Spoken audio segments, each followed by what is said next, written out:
नमस्कार, आप देख रहे हैं बिहार तक। मैं हूं आपके साथ सुकन्या सिंह। बिहार की राजनीति में ये बड़ा सवाल तो है ही कि आखिर एलजेपी का असली वारिस कौन है, लेकिन सवाल ये भी है कि आखिर चिराग पासवान जैसे नेता का भविष्य क्या होगा। बता दें कि इसको लेकर कई तरह की कयासबाजी तो चल ही रही है, लेकिन आपकी जानकारी के लिए बताएं कि जो रामविलास पासवान या तो दाएं चलते थे या बाएं चलते थे, मतलब ये कि वो या तो लेफ्ट चलते थे या राइट चलते थे। अकेले कभी सीधा चलने का उन्होंने जोखिम जो है वो नहीं लिया, और उनका ये मानना था कि अगर सीधा रास्ता अकेले पकड़ेंगे तो एक्सीडेंट के चांसेस हैं, इसलिए या तो दायां पकड़ लीजिए या बायां पकड़ लीजिए। लेकिन चिराग पासवान ने कहा कि मैं उस तरह की राजनीति नहीं करना चाहता, मैं स्ट्रगल करना चाहता हूं, संघर्ष करना चाहता हूं। बिहार के विधानसभा चुनाव में बेशक हम हार गए, लेकिन हमने अपना वोट बैंक बढ़ाया, हमने अपने मत प्रतिशत को बढ़ाया, और आज की डेट में 25 लाख जहां एलजेपी के वोटर हैं, वहीं 6% वोट जो है लोक जनशक्ति पार्टी को मिला है। तो देखना होगा कि पिता से अलग हटकर राजनीति करने की कोशिश चिराग पासवान तो कर रहे हैं, लेकिन बड़ा सवाल है कि उनका पॉलिटिकल करियर जो है किधर जाएगा। महागठबंधन की तरफ जाएगा या एनडीए की तरफ जाएगा। आइए सुनते हैं इस पर सीनियर जर्नलिस्ट क्या कह रहे हैं। चिराग पासवान अभी कोई जल्दबाजी नहीं करेंगे। वो जानते हैं कि मुझे राजनीति करनी है, और राजनीति जो है जल्दबाजी में नहीं किया जाता है, मतलब कि निर्णय कोई नहीं दिया जाता है। एक तो निर्णय उन्होंने लिया कि एकला चलना है मुझे,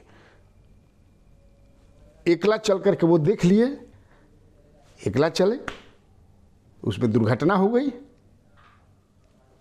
विधानसभा चुनाव में अगर ये किसी के साथ रहे होते तो पॉलिटिकल फायदा इनको था, लेकिन वो निर्णय इनका था, वह देख भी लिए।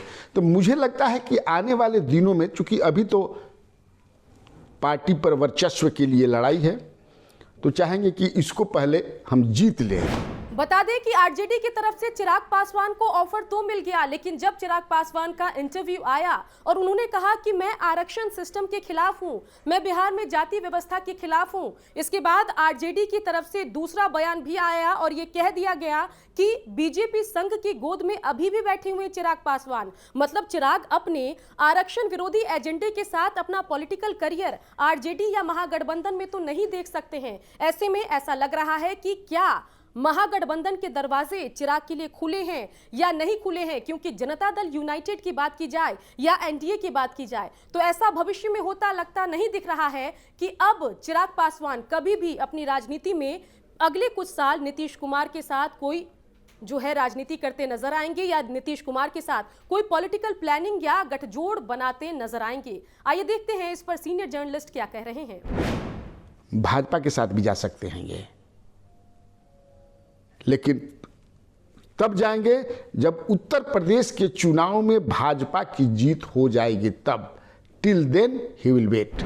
आरजेडी ने पहले तो चिराग पासवान में आस्था जताई, लेकिन जब आरक्षण विरोधी बयान आया तो आरजेडी ने भी चिराग पासवान को थोड़ा सा धमकाने की कोशिश की। अब बड़ा सवाल है कि क्या महागठबंधन में कुछ स्कोप है चिराग पासवान के लिए। आइए देखते हैं इस पर सीनियर जर्नलिस्ट क्या कह रहे हैं। आगे आने वाले दिनों में जो बिहार की राजनीति जो उनको करना है, नीतीश कुमार के साथ तो अब नहीं जाएंगे, एनडीए में रहेंगे तो नीतीश के साथ भी रहना पड़ेगा। इसलिए मुझे लगता है कि ये महागठबंधन में जाएंगे, क्योंकि तेजस्वी यादव के साथ इनका तालमेल बढ़िया रहेगा, समीकरण बढ़िया बैठेगा।